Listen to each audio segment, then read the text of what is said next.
राहुल गांधी बिहार जब से आए हैं तो थोड़े से हतप्रद हैं और वो कह रहे हैं कि बिहार सचमुच बदल गया है। एनडीए की सरकार फिर से बनेगी और बड़ी बहुमत के साथ फिर से एक बार बिहार के मुख्यमंत्री के रूप में नीतीश कुमार पद संभाले। आज पूरे बिहार में किसी भी जिला में उठा के देख लीजिए, अब तो लोग दूर दूर तक स्टेबलाइजर की चर्चा भी नहीं करता।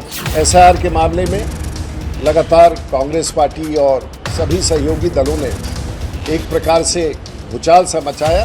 नमस्कार, मैं महिमा सिंह, आप दर्शकों का बहुत स्वागत करती हूँ लाइव स्ट्रीम में। आप सभी को पता है कि बिहार में कुछ ही महीनों में विधानसभा के चुनाव होने हैं। ऐसे में सभी पार्टियां, भाजपा, जेडीयू, राजद, कांग्रेस सभी अपनी तैयारियों में जुटी हुई है। नेता कार्यकर्ता चुनाव की तैयारी कर रहे हैं। एक और जहां राहुल गांधी अपनी वोटर अधिकार यात्रा निकाल रहे हैं, लोग उसमें शामिल हो रहे हैं, तो भाजपा भी अपनी तैयारी में जुटी हुई है। इसी कड़ी में आज भाजपा सांसद समस्तीपुर पहुंचे, जहां उन्होंने नीतीश कुमार के काम को गिनवाया। उन्होंने कहा कि नीतीश कुमार की सरकार फिर से बिहार में बनने वाली है। नीतीश कुमार ने सड़क, नाला से लेकर बिजली तक काम किया है। अभी हर घर में बिजली है। वही उन्होंने विपक्ष को लेकर भी निशाना साधा है। आप इस वीडियो में सुनिए कि सांसद ने क्या कुछ बयान दिए हैं।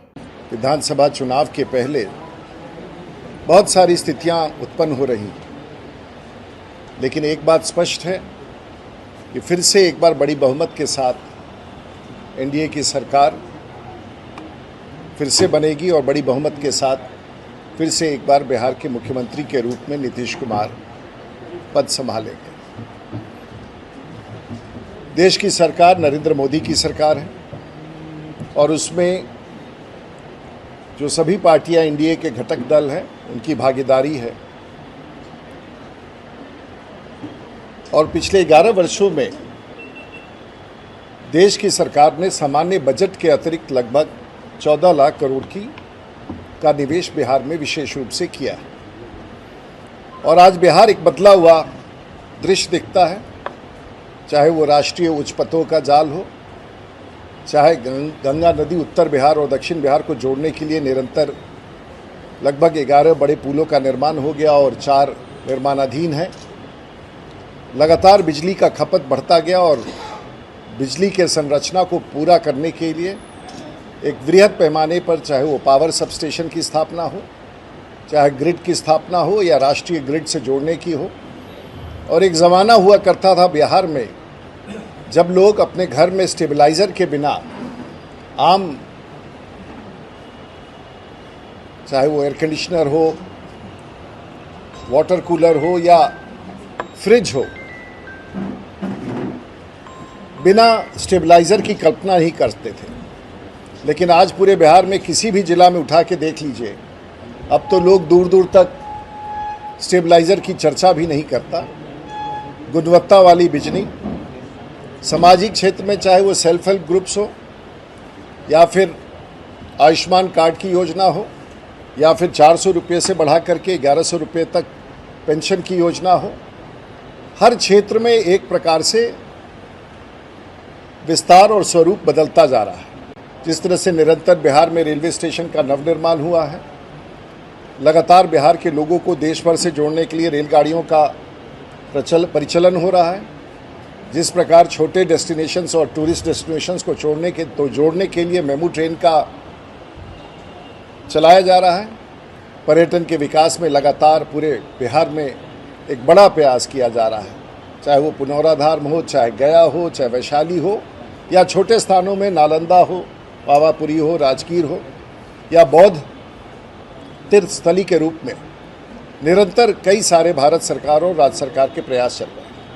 सिंचाई के क्षेत्र में, चाहे मेची कैनाल योजना हो या कोसी कैनाल योजना हो या गंडक कैनाल योजना हो या पीने के पानी की व्यवस्था हो, एक सचमुच सपने वाला बिहार नीतीश कुमार ने स्थापित की है।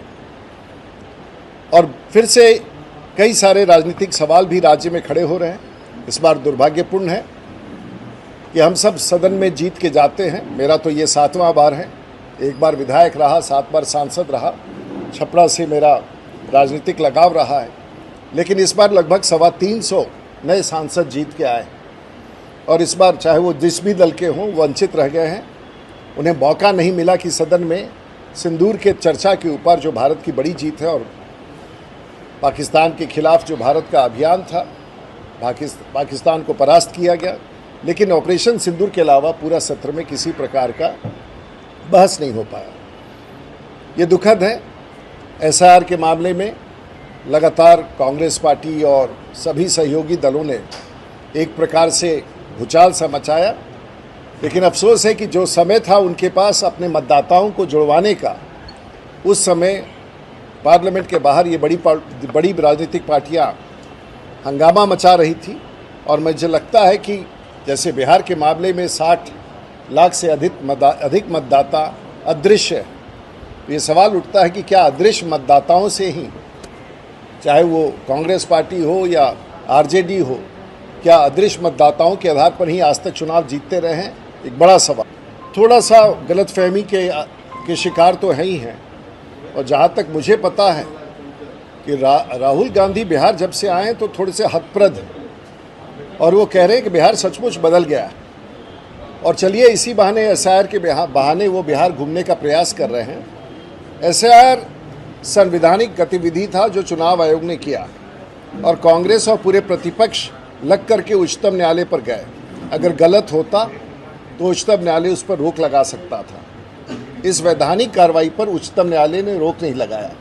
समय से प्रकाशन हुआ, समय से आपत्ति मंगाए गए, और जिसमें इतना शोर शराबा मचाया गया है, विपक्ष के एक भी आपत्ति आज तक चुनाव आयोग के समक्ष दर्ज नहीं हुआ है। कुछ हुए हैं जो स्थानीय स्तर पर कराए गए हैं। इसलिए ये अपने आप में ये विषय संभवतः ऐसा प्रतीत होने लगा है कि इस बार फिर से यूपीए की सरकार और यूपीए का गठबंधन बिहार में बुरी तरह से ध्वस्त होने वाला है। शायद ऐसे ही संकेत बिहार में मिल रहे हैं। निरीक्षण में तो कई जगह पर मृत लोगों को जीवित बताया गया और जीवित को भी मृत बताया गया। ये निश्चित रूप से अगर इस प्रकार से अगर कोई दावा और आपत्ति होता है तो चाहे आपके बीएलओ हों या बीएलए हों या राजनीतिक पार्टी के कार्यकर्ता हों या व्यक्तिगत तौर से भी आपत्ति दायर की जा सकती है। जहां लगभग 7 या 8 करोड़ के आसपास मतदाता हैं, तो यही तो प्रयास कर रही है चुनाव आयोग कि इन त्रुटियों को दूर करे और अदृश्य मतदाताओं को मतदाता सूची से विलीन करे। नेक्स्ट, जैसा एक्सरसाइज का पैन इंडिया लेवल पे होना चाहिए। फिर से बोले। एफआईआर जैसा एक्सरसाइज का पैन इंडिया लेवल पे होना। देखिए, सवाल बहुत अच्छा है, लेकिन चुनाव आयोग ये तय करेगा। और मुझे लगता है क्योंकि एक्सरसाइज बहुत बड़ा होता है, तो जैसे जैसे चुनाव आयोग में या डिलिमिटेशन के पहले संभावित तौर से एसआईआर का काम होना चाहिए, लेकिन इस पर मेरे पार्टी का कोई अभी राय नहीं है, इसलिए इस पर मैं कोई टिप्पणी नहीं कर पाऊंगा। तो क्या एक बार पुनः नीतीश के नेतृत्व में इस सरकार बनेगी? देखिए, मैं स्पष्ट रूप से कहना चाहूँगा, नीतीश कुमार इस राज्य के मुख्यमंत्री थे, नीतीश कुमार बिहार के मुख्यमंत्री हैं और नीतीश कुमार बिहार के मुख्यमंत्री रहेंगे। ये हमारा संकल्प है। जिस तरह से अभी घटक दलों के बीच आपके वोट से शेयरिंग को लेके कुछ घोषणा की गई है, उसमें चिराग पासवान कुछ नाराज चल रहे हैं। नहीं, मुझे लगता है कि आपका नज़रिया है। हमारे दल के कोई भी सदस्य नाराज नहीं है। विमर्श का दौर जारी है। जैसे अंतिम फैसला लिया जाएगा आपको भी सूचित कर दिया जाएगा। और कोई सवाल? आप सब लोग सभी विषयों पर आए। आप देखिए, मैंने भी वो वीडियो देखा और नारेबाजी देखी है। दुर्भाग्यपूर्ण है। और बिहार के राजनीति का स्तर हम मानते हैं कि पहले के दिनों से जो राष्ट्रीय जनता दल के दिन थे उससे बहुत बेहतर है, और हम लोग गरिमा के साथ बिहार की राजनीति को लेके चल रहे हैं। और एक संकेत फिर मिला दरभंगा में, जिस प्रकार से मंच पर देश के प्रधानमंत्री को गाली गलौज किया गया। आने वाले दिनों में राष्ट्रीय जनता दल और कांग्रेस का मैनिफेस्टो बिहार में क्या होगा वो दरभंगा में प्रदर्शित हुआ है, और बिहार की जनता इससे पूरी तरह से सचेत है। और किसी भी हालत में इनकी राजनीतिक यात्रा समाप्त बिहार में नहीं हो पाएगी। राहुल गांधी के द्वारा जो है कहा गया है गुजरात मॉडल को जो है चोर मॉडल बताएगा, उसको लेकर क्या कुछ करेंगे? फिर से बताएं। राहुल गांधी ने कहा है कि गुजरात मॉडल नहीं, वो चोर मॉडल है। देखिए, पॉलिटिक्स में शब्दों का उपयोग एक हुनर है, और मुझे लगता है कि कांग्रेस पार्टी में ये हुनर का अभाव तो शुरू से दिख रहा है, और पूरे भारतवर्ष में उनके बदहाली का कारण भी स्पष्ट रूप से दिख रहा है। अब चोर शब्द का उपयोग इन्होंने किया है, मुझे ख्याल नहीं है कहाँ किया है, लेकिन कोई आश्चर्य नहीं है कि कांग्रेस के मित्र, राष्ट्रीय जनता दल के मित्र ऐसे शब्दों का उपयोग करते हैं। शब्दों का अभाव, प्रचलन का अभाव, व्यक्तित्व का अभाव, सोच का अभाव ऐसे शब्दों में परिणत होता है। ये दुर्भाग्यपूर्ण है और हम उसको पूरी तौर से खारिज करते हैं। तो आपने सुना कि सांसद राजीव प्रताप रूडी ने क्या कुछ कहा है विपक्ष को लेकर, साथ ही नीतीश सरकार की काम को लेकर। ऐसी तमाम खबरों के लिए बने रहे हमारे साथ और देखते रहे लाइव सिटी। शुक्रिया।